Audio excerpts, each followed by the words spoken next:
អូនចុងក្រោយមុននឹងឃ្លាទៅមិនអាចនៅស្នេហ៍អូនដូចគ្រាដើមបងជាអ្នកបាញ់ចំហើយក៏នាងផ្ដើមតើឲ្យអូនឬដើម្បីអ្នកណាឬមិនដឹងមុន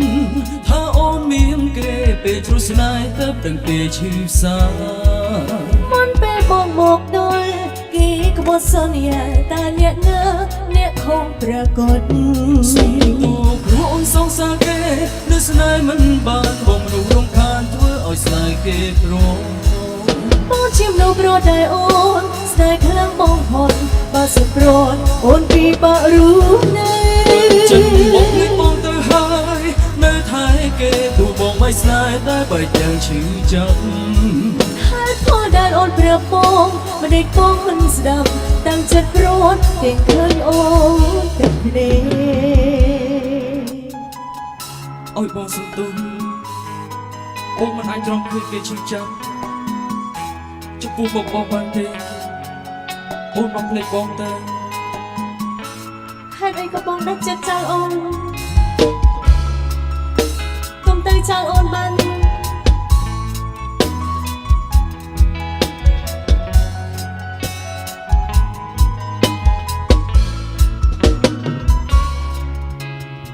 អូនចុងក្រោយមុននឹងឃ្លាទៅមិនអាចនៅស្នេហ៍អូនដូចគ្រាដើមបងជាអ្នកបាញ់ចំហើយក៏នាងផ្ដើមតើឲ្យអូនរស់ដើម្បីអ្នកណាមិនដឹងមុនថាអូនមានគេពេលជួស្នេហ៍ទៅដឹងគេឈឺសាមុនពេលបងមកដល់គេក្បត់សន្យាតើអ្នកណាអ្នកខុសប្រកបសុំទោសព្រោះអូនសងសាគេនៅស្នេហ៍មិនបានបងមនុស្សរំខានធ្វើឲ្យស្នេហ៍គេព្រមបងជាមនុស្សប្រដែលអូនស្នេហ៍ខ្លាំងបំផុតបើសិនប្រត់អូនពីបាក់รู้នៅ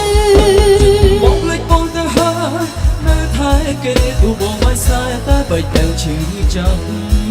ហើយផលដែលអូនប្រាប់បងមិនដេកបងមិនស្ដាប់តាំងចិត្តប្រត់ទាំងឃើញអូនទឹកភ្នែកសុំទោសព្រោះអូនសងសាគេ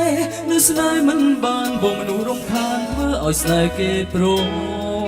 បងជាមនុស្សប្រដែលអូនស្នេហ៍ខ្លាំងបំផុតបើសិនប្រត់អូនពីបាក់รู้នៅចឹងបងភ្លេចបងទៅហើយនៅថែគេទោះបងមិនស្នេហ៍តែបើទាំងឈឺចាប់ហើយផលដែលអូនប្រាប់បងមិនដេកបងមិនស្ដាប់តាំងចិត្តប្រត់ទាំងឃើញអូនទឹកភ្នែកស្នេហ៍ពួកយើងជួបគ្នាគឺដើម្បីបែកទោះមានស្អែកក៏នៅមិនអាចជួបគ្នា